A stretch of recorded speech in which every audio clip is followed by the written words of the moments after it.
Greenhouse, and welcome to Startup Grind.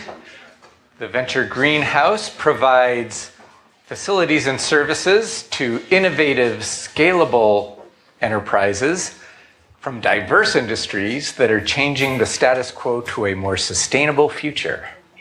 Yes.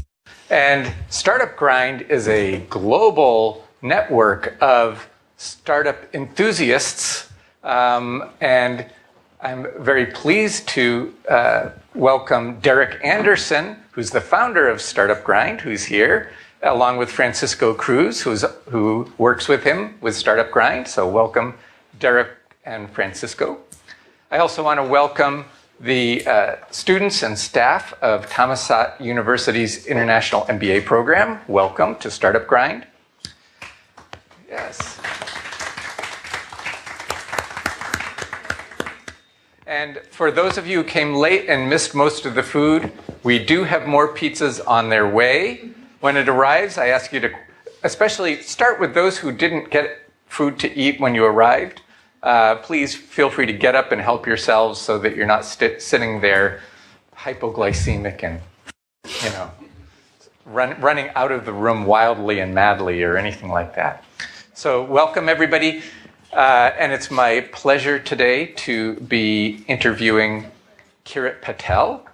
Kirit Patel is the managing director of Tamalpais Ventures, which is a private equity firm with a deep experience with his prior placements, especially in the realm of acquisitions, and he specializes in technology companies. So really, a lot of what this conversation is about is how do you prepare yourself for that, for your exit as an entrepreneur. And we have a true expert in that realm. So thank you, Kirit, for joining us today. Thank you, John.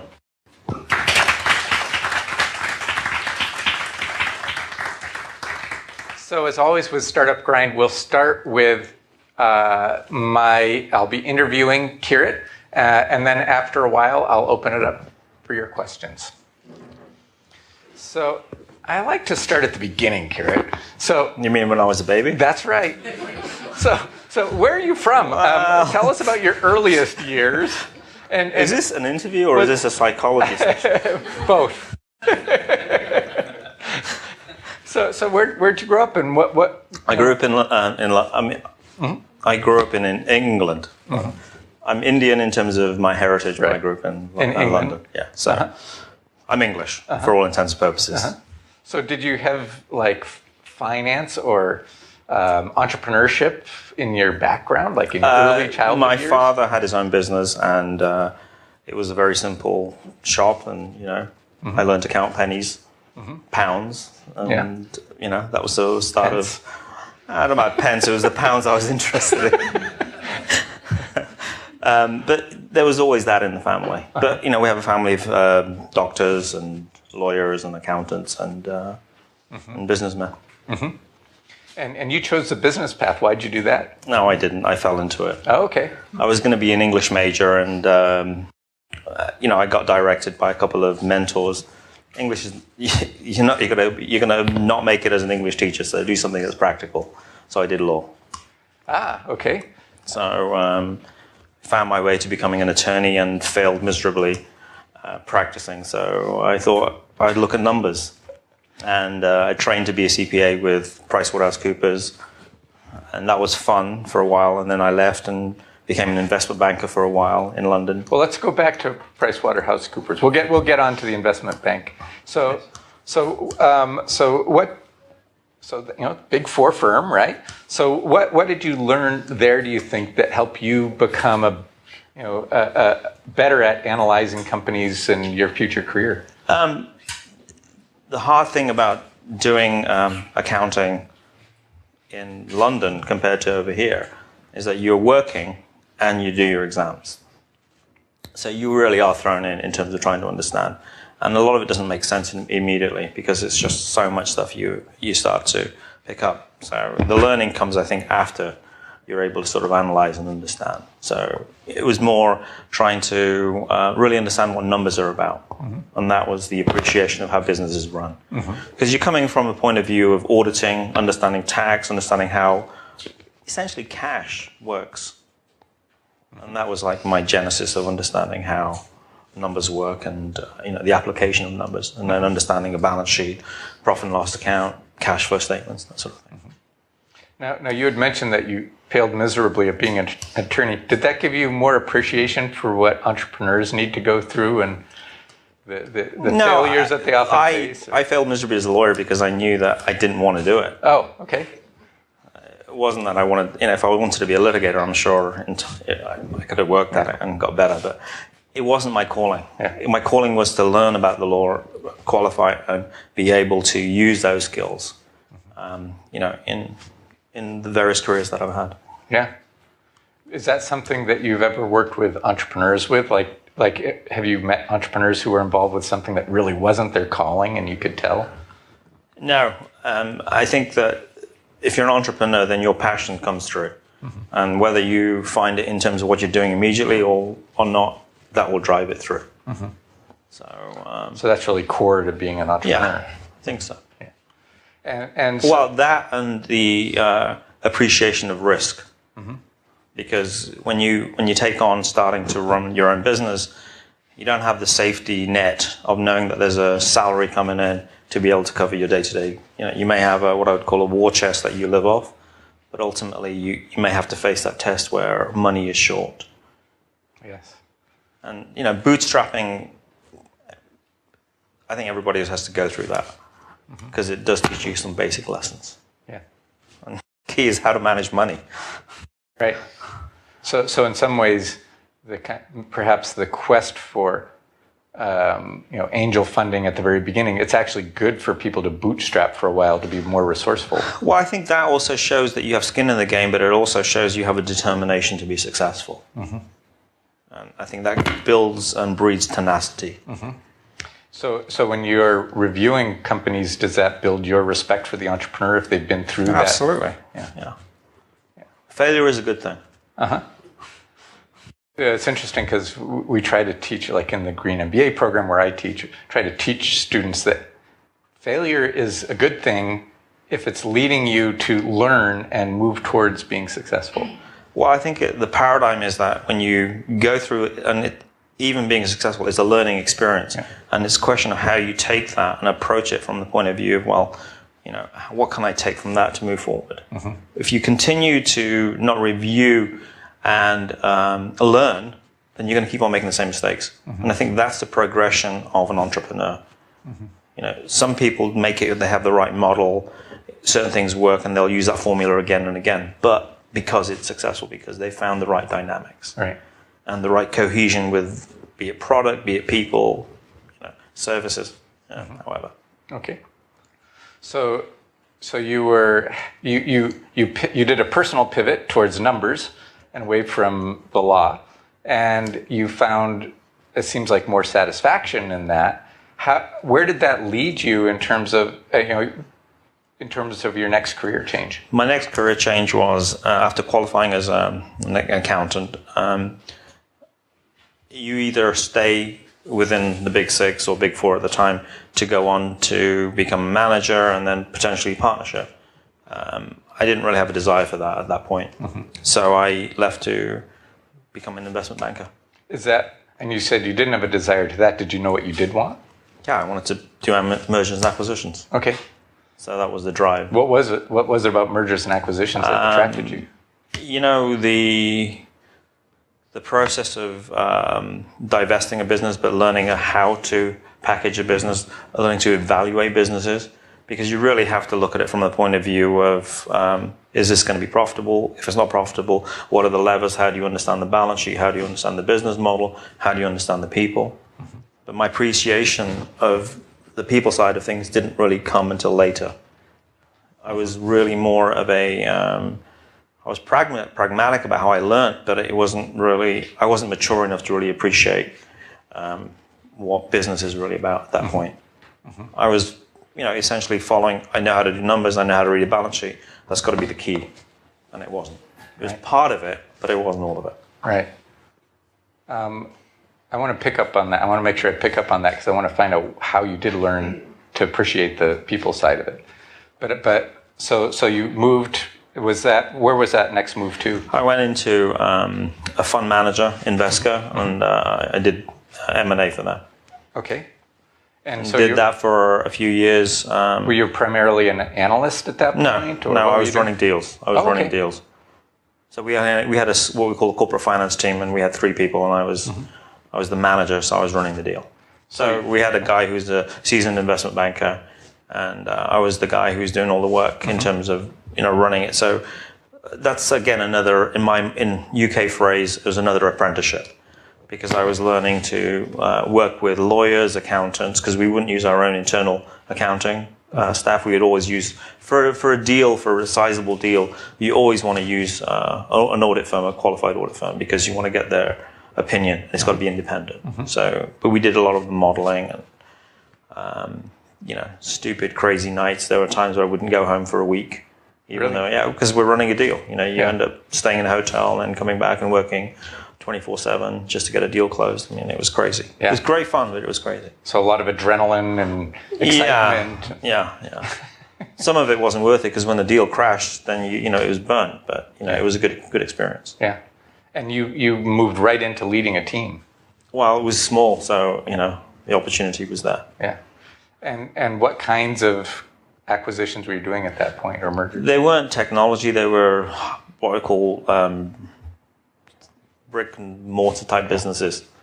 An automotive huge distributor in the US, a real estate developer in London. Those sort of businesses. So when did you start moving into technology? Started moving into technology after doing my iBanking stint, which was for about 3 years. I went back to PriceWaterhouse and became an insolvency receiver, doing turnarounds. Oh. That's when I really learned about business, because we were employed by banks who would call in their debt because the company was where they'd lent money was not stable. So at various stages we'd be called in, and we'd end up taking over the company and running the company. So I, through my experience, because of my accounting and my legal background, helped position myself to be able to sort of run and become a receiver. So I was taking on companies and then firing people and then running the company. So managing it from the point of view of the numbers, trying to keep the product going or the business, be it services or whatever it was. And that's when I got into technology. Is that when you started learning more about the people side of business? Yes. What kind of lessons did you get? There was an opportunity where I had a nice BMW, my company car, and I was with a team from PriceWaterhouse. We were receivers, and we drove out to a company called Atlantic Computers, which is a computer leasing company in the 80s and 90s, and parked my car in prime position. Came out and it was scratched up, and so the reason it was scratched up was because we had just fired 5,000 people. Wow. So that was first-hand experience. Yes. But it was a company car, so it was okay. So this was a maturing time, it sounds like. Growing time. Really growing time. Yeah, I was having growing pains. Yes. And sounds like, growing, I don't want to get too psychological, but growing emotionally to really understand and appreciate. I think my sort of developing my acumen as a entrepreneur or business person was really driven by the fact that I had a number of experiences taking on these types of businesses. And in terms of learning how to negotiate and close deals, I had the fortune to work with a salesman, a friend of mine called Nigel Harris, who's unbelievable. I mean, he could close anybody. And that's when I learned how to close deals. Okay. So that's where I got some basic training in negotiating. So we have a lot of people here interested in entrepreneurship on that side of a deal. What are some key things you think they should know about negotiation? I think the first thing is that it's a game, right? But I think at the end of the day, you've always got to use your integrity and be honest. And I don't believe in negotiating to the point where, there's nothing there. It's got to be a win-win situation. So the entrepreneur needs to understand what the investor needs.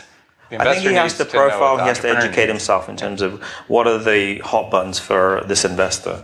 What's his profile? What is he looking for? What's he invested in before? Okay. And does that resonate with what I'm trying to do? Because he has to talk the same language.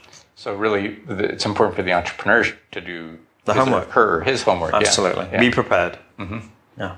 And in the negotiation, do you think there's anything else that you would advise an entrepreneur to be cognizant? I think that when you're raising money is the hardest thing in the world to do, because you're proactively asking somebody to write a check or put a wire to give you. And unless they feel the same passion you do, it's very hard to close.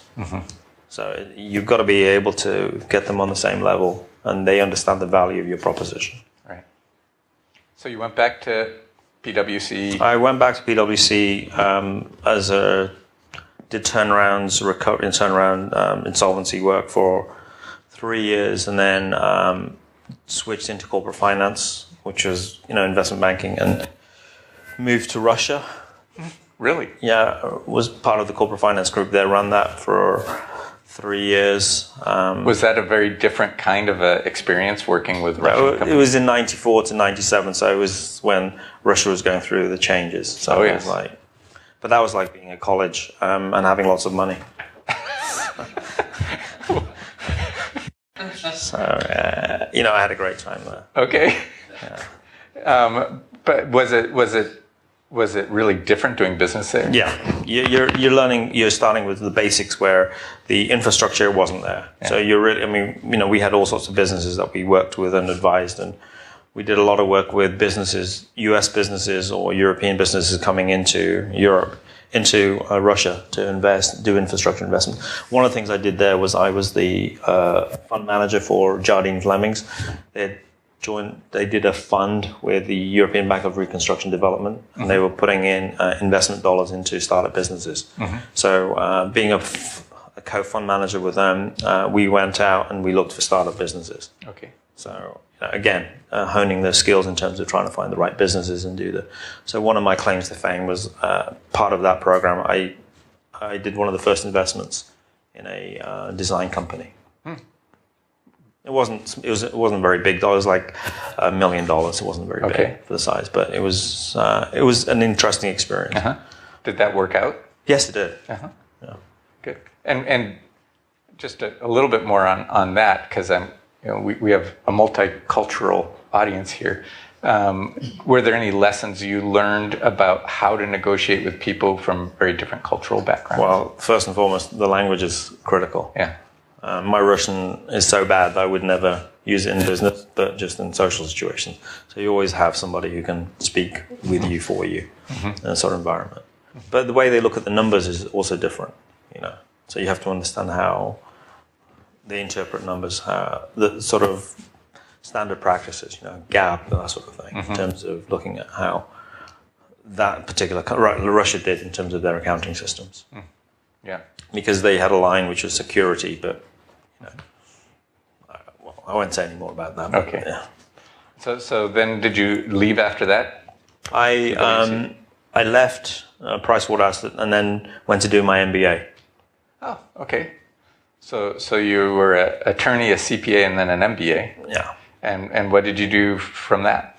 I joined a fund.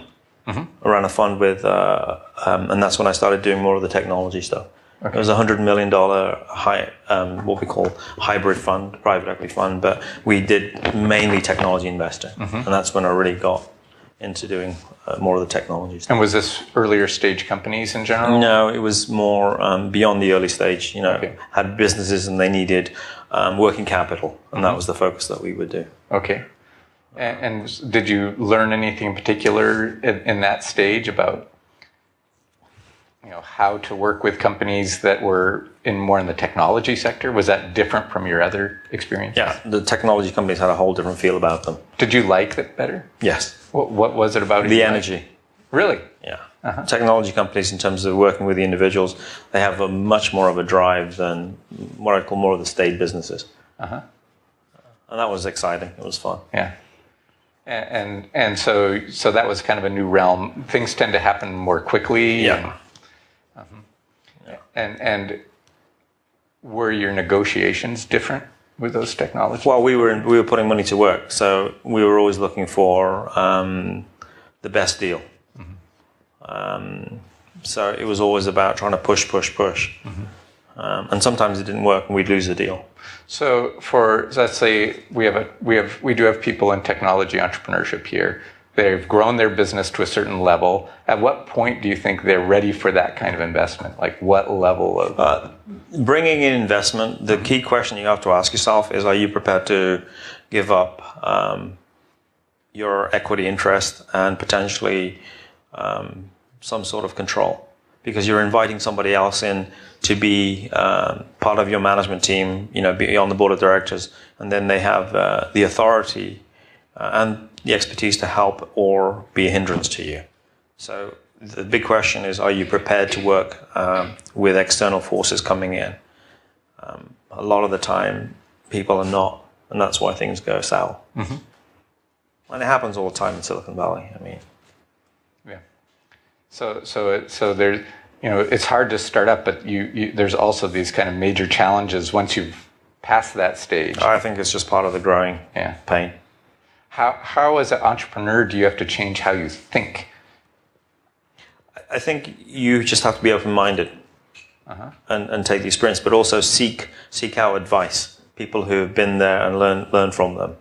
So this sort of environment is fantastic because you're able to network and share experiences. Right. And so how long were you there? For 3 years, and then we moved to the US. Okay. And then we moved to the US, and I joined. I did a startup with a friend of mine from business school. It was a SAP venture startup. So we were at SAP Labs. So we did that for a while, 9 months. I was the CFO, and we did everything from I did the books, everything to sort of work with him.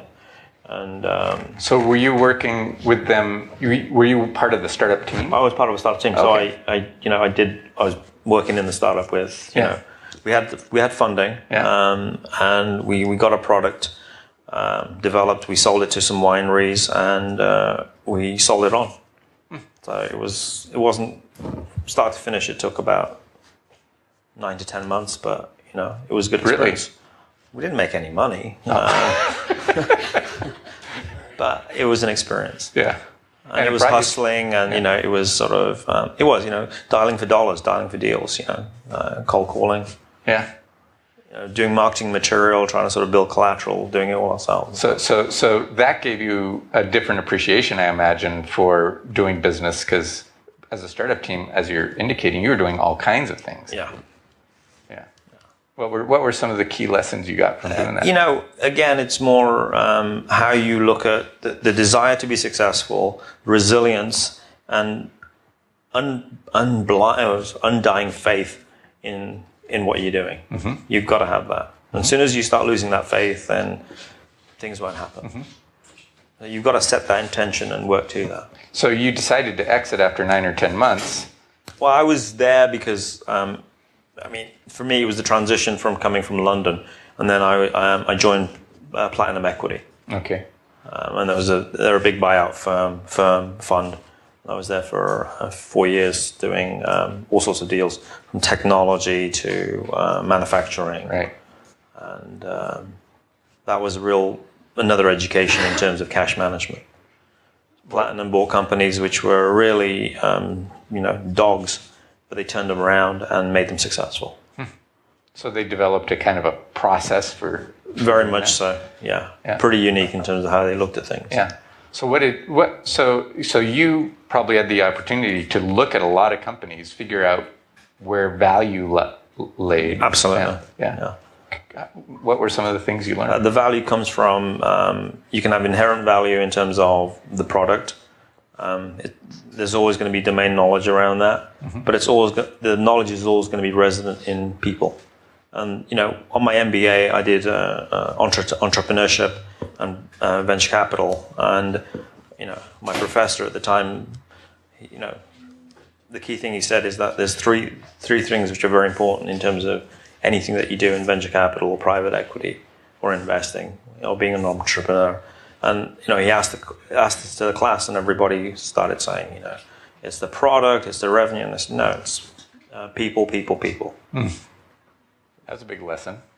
It was, yeah, and it resonated. So were some of these like startups that were in trouble, and VCs would say, "Hey, we need some help"? Not with Platinum, no. Okay. These were established companies, established software companies that were maturing, and nobody was investing in them anymore, and they were being carved out from bigger companies, legacy software companies. Okay. And was there often in those cases people problems? Inherently, yeah. And so you would take advantage of the fact that there were people problems, but there might have been real value in the technology. Well, we were buying low and selling high. Yeah. Okay. We're creating value. Right. Okay. And so, would you don't need to name any names, but could you tell a story of a situation where you took over a company that was troubled? What kind of situation? Sure, I recount one deal. I won't name the name. I won't give it. I won't name. It was a software company that was bought out of insolvency. A small amount of money was paid for it, and over the time, it was in the Platinum portfolio for 5-6 years. But the return on investment was in the thousands and thousands of %. Because the model was to get it stable and then grow it and then manage the cash.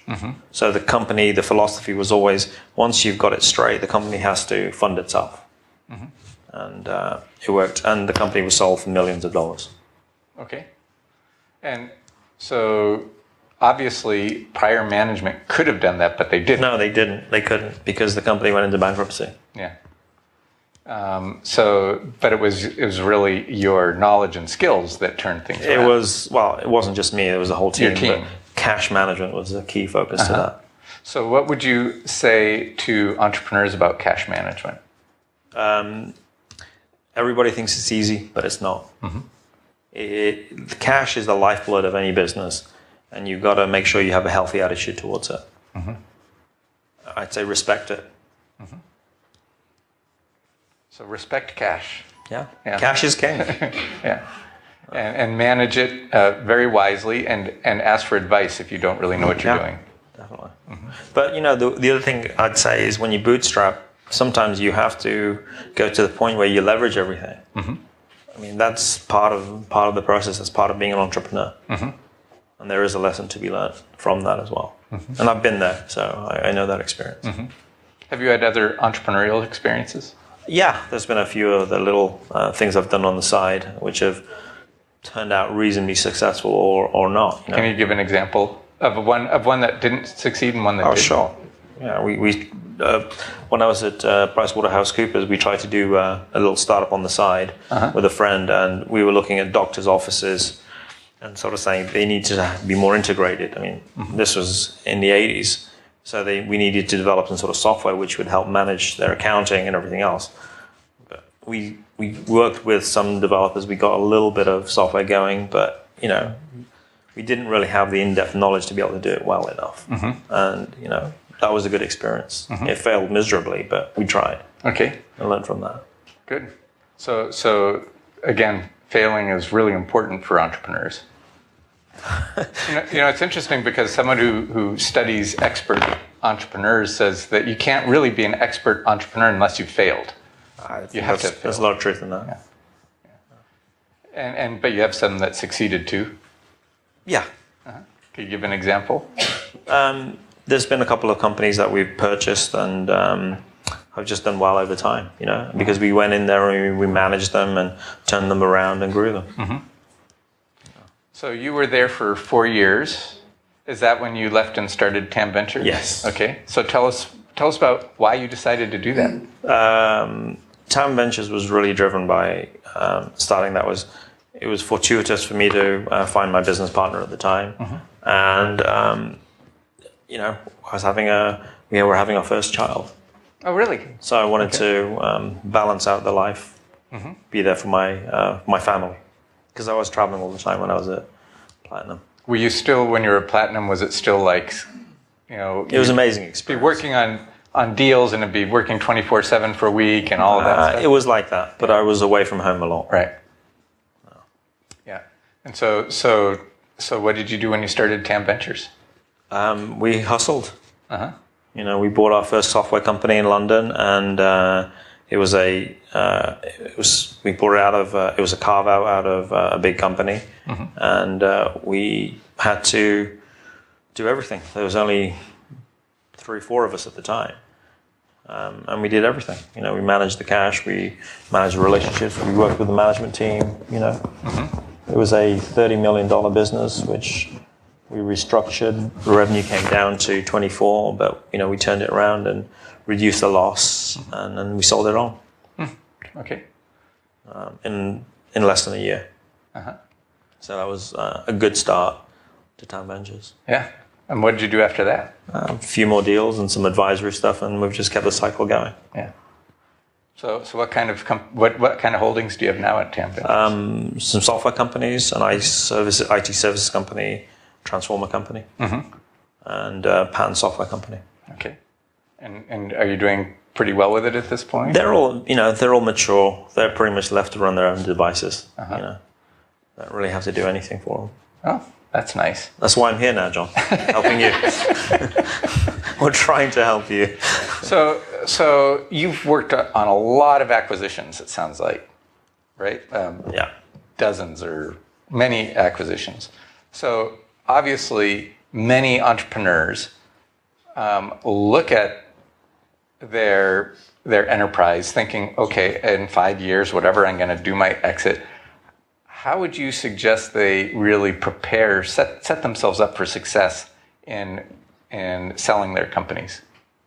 The 2 things I'd say are really paramount is to make sure that if you are looking to sell the company, you have a plan. Okay. And because anytime you and the business plan, and you have your numbers, and you have good documentation. If you have that in place, then having somebody come and look at the company, it makes it a lot easier. But it's all about timing. So sometimes, even though you have the desire to sell, it may not be the right time. So I think I look at companies and say, I don't come in to say, oh, if I buy a company, I don't have an immediate exit strategy. It's more about developing the business first and foremost, seeing where the potential is, and then, over a period of time, the exit strategy will, come out through that process.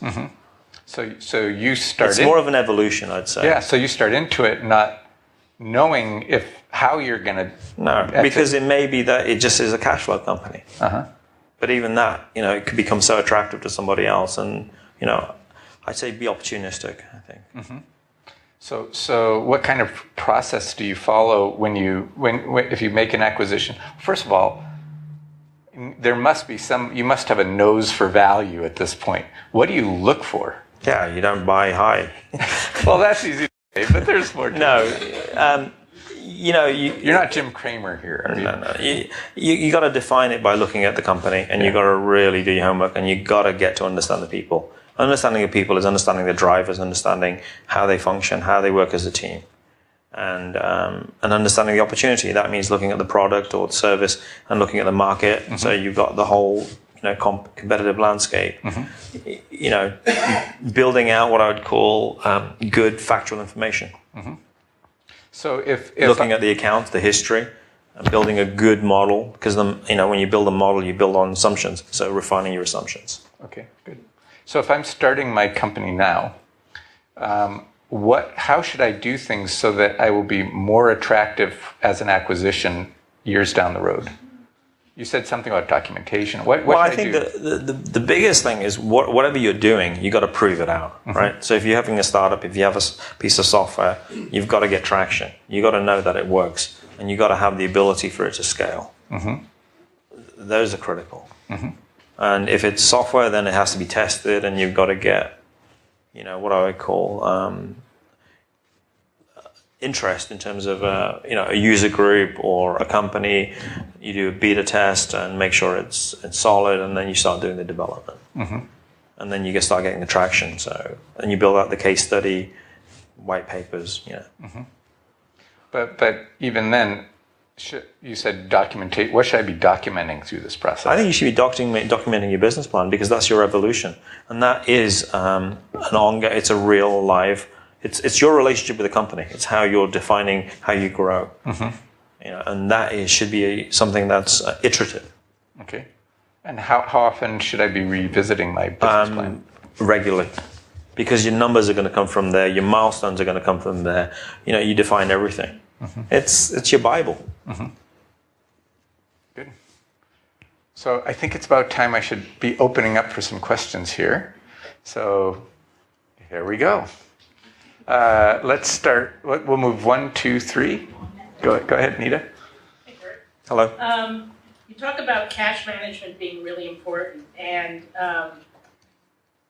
when you had your own startup and doing everything, what advice do you have about deciding how to decide when to spend money on somebody else's expertise and when to try to do it? It's really centered around one thing. If you don't have the ability to do it, you've got to find the external advice. You've got to either hire it, or you've got to find a way to bring them in, maybe give them some equity. It's a way and mean of doing it. It's a recipe for disaster if you think you can do it and you know that you don't have the right skills. It's like trying to, you start up and you want to write a contract and you go to LegalZoom and, it's great, but there's nuances that are just not there. So that's sort of example where I think it'd be important to have a lawyer advise you. Or, for the company in terms of doing its accounts or its tax return. I think it's always important to have an independent CPA look at it because it just keeps you clean. It gives you a balance. It gives you an independent view. Good, thanks. Company evaluation. It seems to be a rather mysterious process. It's totally subjective. Can you enlighten us a little bit as to the process of how you determine value? If it's a software company, then you have the metrics which are out there. You have the PE ratios. There's a science to it, but it ultimately comes down to a negotiation. No. Price earnings. EBITDA multiples, revenue multiples. I mean, it's hard for me to sort of give you. If you're a startup and Google thinks that you're the best thing, they'll pay anything to get you because they don't want anyone else to take over. And there are people who've just had a startup for 18 months and then Google's bought them for a crazy amount of money. I mean, how do you explain that? It's really, caveat emptor, let the buyer beware, and whoever wants to pay the price, that's your value, ultimately. But saying that, there are certain metrics that you can look at from the point of view of the company. The profitability, the EBITDA multiple.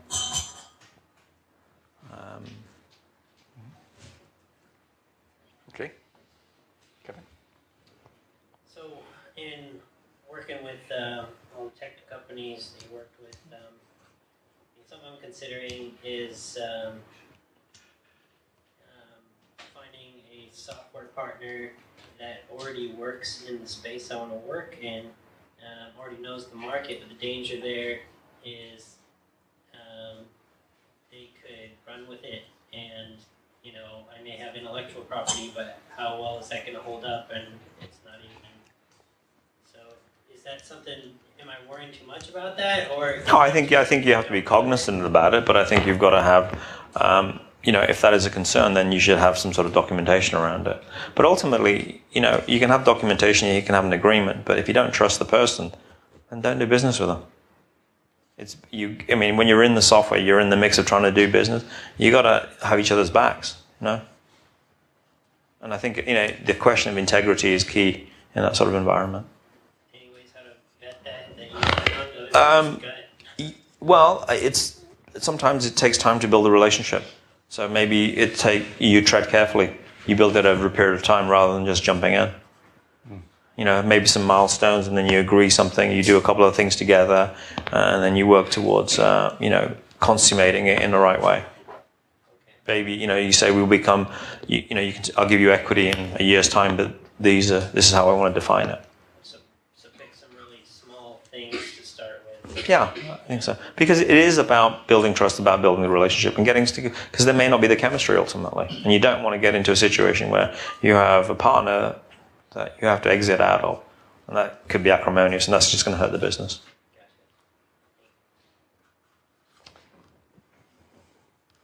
Thank you, Kirit. You had mentioned respect cash, and I was wondering if you could name just 3 things of what that looks like, of how you respect cash. Okay, I think the key is to know what's coming in, know what you've got to pay, and have a cash flow forecast that you manage to. I was wondering if you could go into a little more detail about your startup, and you said you guys were acquired within a year, but you were quick to note you didn't make any money. What that process was, why you didn't make any money? Well, it was because we were trying to be a Me Too. We were trying to develop it was a platform, and we were trying to build a platform where companies would be able to come and sell their goods and exchange their goods. You know, like a commerce one. We were trying to be a micro commerce one. And, you know, in concept it was great, and we did it for a couple of folks, but didn't really have the scalability. And because we were, SAP Ventures was part of the investor, they took it on and put some more power behind it, and then used it for one of their you know, businesses. So they just kept it internally. Pretty much. Yeah. But we had some customers, so they were able to service them and then grow them. Mm-hmm. I didn't make a fortune out of it. I mean, I got a salary. I was okay. And my options were worthless. So a follow-up question there. You said it wasn't scalable. It sounds very scalable. Was it a capital limitation, or? No, the code wasn't scalable. The way that it was written, you know, we had big issues. There was holes in it. It wasn't documented very well, and you know, it was all in one person's head. Which is again, when you talk about technology or software startups, it's like make sure that you actually have the distinction between having it in a person's head and have it documented. Otherwise, how do you sell a software company? Yeah. Yeah, it's not going to work. Yeah. Other questions? Out of all the acquisitions, No, go ahead. out of all the acquisitions that you have been through, what is the one that challenged you the most and was the most meaningful? Everyone was challenging because everyone had a different set of circumstances. And some had greater challenges at the front end, and some had challenges during the process of the transition. And then is always ultimately managing the management teams. And you know, you don't realize certain things come out over a period of time, and that was always, you know, there's been good financial rewards along the way, and there's been, you know, somewhere there's been real dogs. You know, we bought a software company, which was a 30-year-old software company. I still own it, and you know, it was a dog. But the team that I've got have turned it around, and you know, we've written the code and we've bootstrapped it, and we have a customer base of 300 customers. You know, it doesn't. I mean, I think it's like does $500,000 a year, and 4 employees.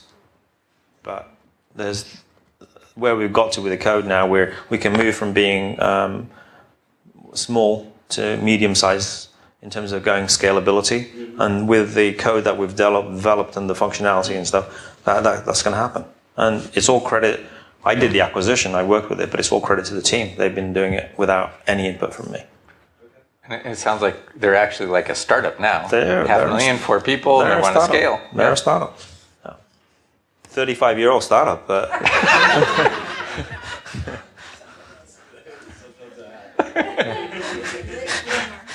Rachel. About self-funding. At what point do you always consider self-funding as a possibility? Should you always go through the exercise of trying to bring in investors to? No, I mean, if you have an idea that's unique and you can self-fund, then why do you want to bring somebody else in? You're compromising, your value in that respect.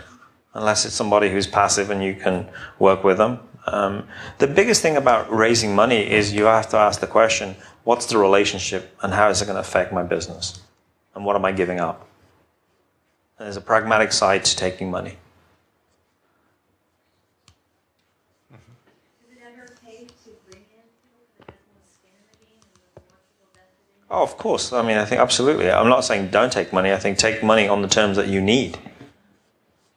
And some people are not ready to take money. Derek?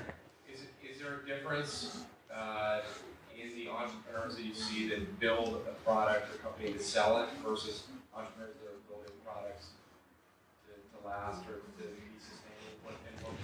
Yeah, I think the drive. I think, those who are building just for the passion to not necessarily exit, but just to build a business for the better good, for whatever, it's harder for them sometimes because they become myopic and they lose sight of the end goal. There has to be commercial side. They have to get to profitability.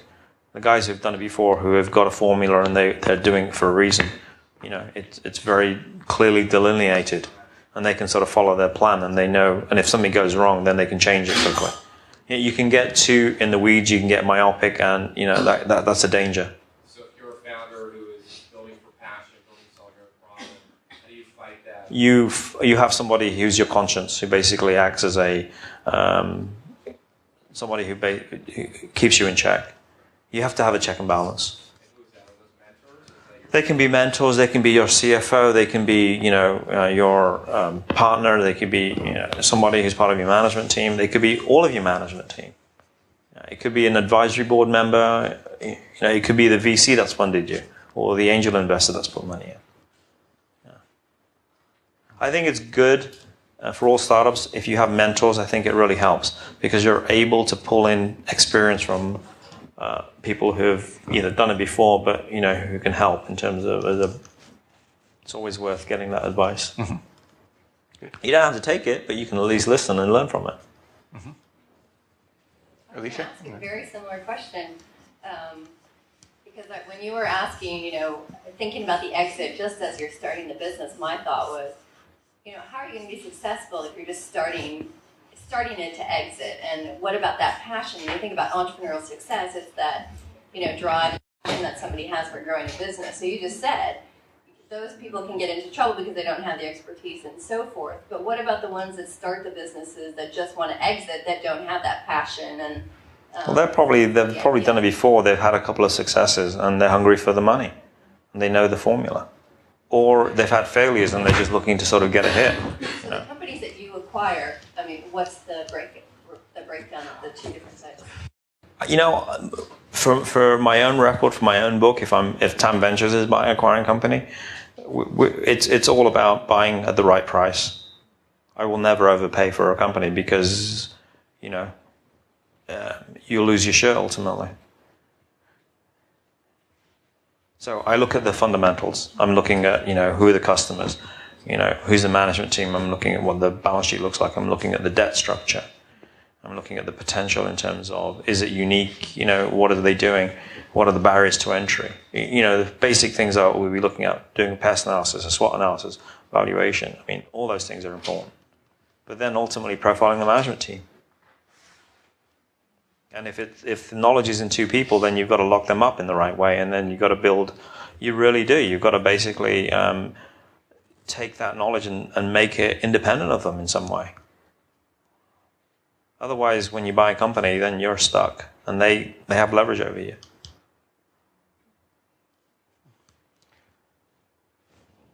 Back here and then here. Because of your international background, would you highlight any differences between the startup system, the company development system, and fundraising between England and the States? Yeah, it's very different. It's very different. It's much harder to raise money in Europe than here. It's hard here, but it's a different. In Europe, failure is not. They don't. It's not something that they will welcome. You know, it's a very closed system. The raise money in the UK or in Europe, I think, is very much who you know. And here, I think there is more opportunity. Involvement of investors in your company. Sorry, can you repeat that again? Involvement of investor in your company. Any of the companies that I invest in, we always have control. So the decision making, the investors are minority shareholders.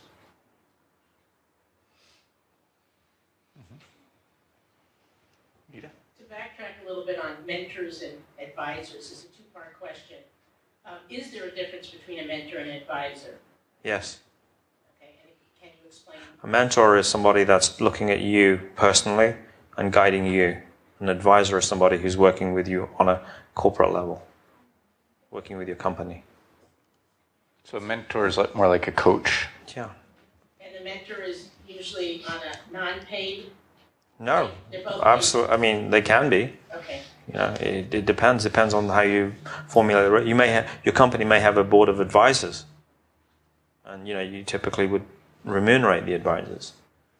A mentor may be just a relationship that you have who does that from the point of view of wanting to give back. I mean, there are different organizations that do that. I mean, we do that here, Venture Greenhouse. So I was wondering how it might be structured differently in other business situations when you're not affiliated with something like Venture Greenhouse. I think it can be. It's really how you want to define it. There isn't a standard approach. It's more you want a mentor. You strike that relationship. So, what do you think is important about what you do? What do I think that is important? Yeah. It's a loaded question, John. I'm assuming that it is important. So what is it that you feel like is important about what you do? Like for society? For value. I wish I could do more for society. I don't think I do enough. And I think it's driven by, the desire for money. I think unfortunately money is necessary. And the more you have, I believe you can give back. But at the same time, my philosophy is if I can help somebody, I always will. And, to that end, I've always enjoyed working with Venture Greenhouse. And, I'll always be It's one of our advisors and mentors, by the way. Yeah. Great one, too. Thank you.